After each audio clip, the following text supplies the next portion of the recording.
My name is Patrick Stark, and I'm a filmmaker working on a movie called One Life, No Regrets.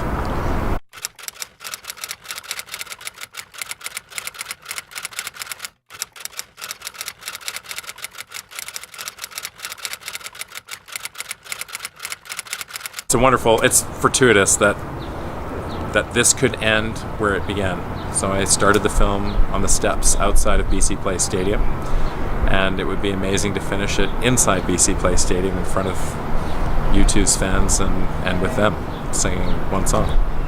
Well, it started in 2009, and at that time, I had just I was 41 at the time, but I'd been thinking about this for a good year and a half. I was thinking about ways that I could confront a fear in my life, because fear had been one of those things that sort of held me hostage as I grew up. It would stop me from doing things that I probably should have done, some risks I should have taken along the way, and enjoyed life a little more. And so back in 2009, I had a 3-year-old boy, my little girl was just born, and it really made me look inwards. Not necessarily about myself. I was thinking about them, and then if I was going to teach them, the ways of life, well, how could I teach them by telling them if I feel I hadn't lived the best life I possibly could have lived? So I thought, I'm going to show them action instead of tell them things, and so I was going to confront a fear. And so one of the worst fears of mine was, it's hard enough for me talking in public, talking to a crowd. I thought, what's even more scary for me is to sing. And my entire life I've been terrified of singing in front of people, and it started at a very young age, and I never really sang at all, through elementary school or high school. Never sang in front of friends, and then not even with the odd beer in me, I still wouldn't sing. But and then I didn't even know what my own singing voice would have sounded like. If I was going to sing anything, it would be in a goofy voice. So never any happy birthdays, never any Christmas concerts. No one really knew what my voice sounded like. So I got my first car, and then I had a cassette deck in there. And the only cassette that I had was U2's Under a Blood Red Sky. And so I would just pop that in, and I would sing to myself over and over again. And then I started to hear how I sounded. At least I knew what I sounded like. It wasn't thinking, wow, what a great voice. I was thinking, oh, that's what my voice sounds like. So it was a moment of discovery, and I just kept it there for the next 30 years. And so this whole process became, how am I going to confront this fear?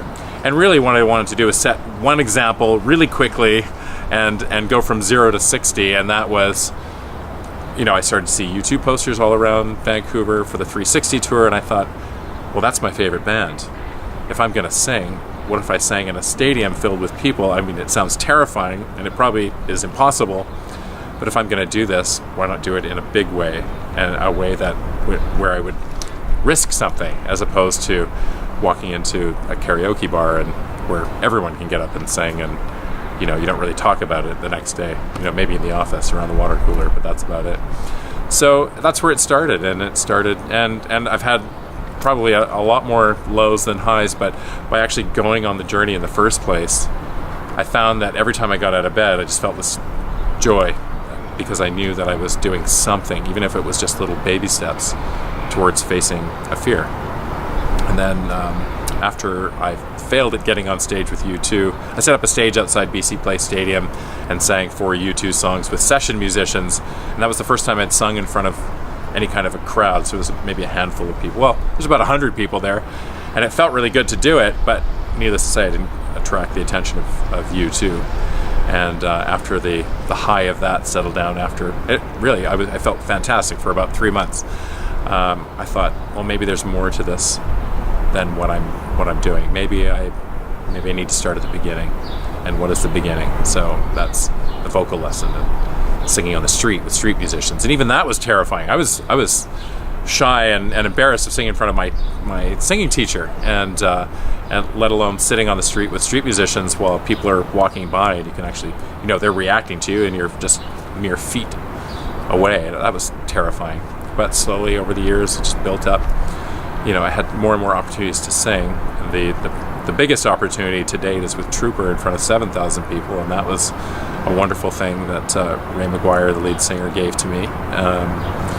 But lots of disappointment along the way. Along the way, I think, it's not about this, but as my voice improved, I just realized my voice is my voice, and that's just the way it is. I have to accept my voice the way it is. Am I better? I would say I'm more confident. Have I conquered the fear? I would say no, I haven't. I'm facing it, and I think, if I'm given the opportunity this time around at BC Place, then it's still just facing the fear. I don't know if I would conquer the fear.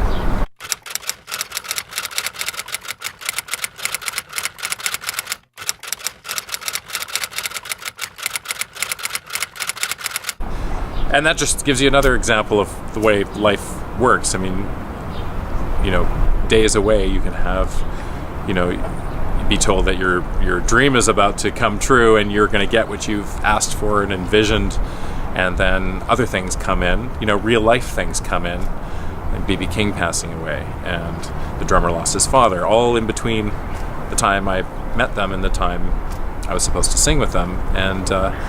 And at the same time, I have to look back and think, was the vision of what I wanted in keeping and corresponding with the vision they want for their own concert? And is that an imposition?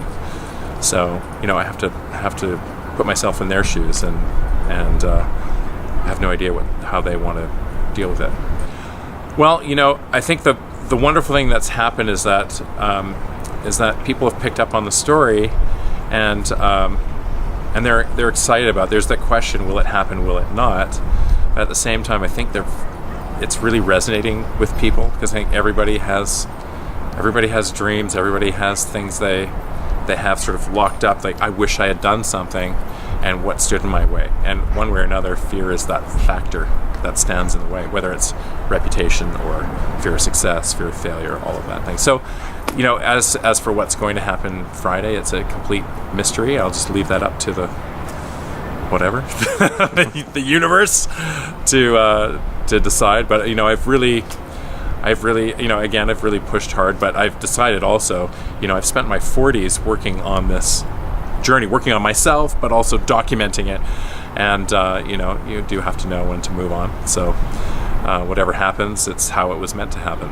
So they either want to or they don't, and that's fine. Really, the film, the journey has been cut together. We have a long cut of the film right now, from the beginning to essentially the end 2 years ago, of when I was bumped from the show, and just you go on with life. If this happens, then this would be the last scene of the movie, where like the guy who traded up the paperclip to a house, I'd be the guy that started in the shower and singing to myself in the car, to potentially singing with my favorite band in a stadium filled with people. So I'm hoping. But